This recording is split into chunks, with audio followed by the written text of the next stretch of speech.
This is how I use the power of rosemary in my hair routine to improve my hair growth. A few months ago, my hair was rapidly thinning, so I started using different tools and products to fight my hair loss and increase hair growth. Although rosemary does not fight hair loss in that sense, it can help you increasing your hair growth. So I look at rosemary as a complement in my hair routine, not the main character.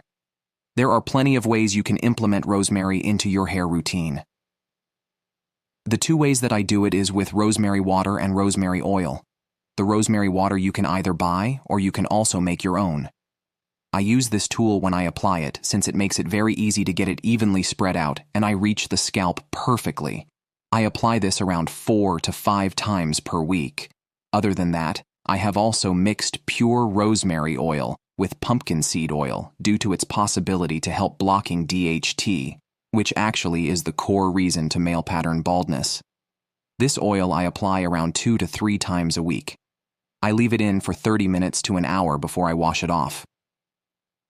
Since I use minoxidil, which can make the scalp a bit dry, rosemary water and rosemary oil are two great products to combat that issue.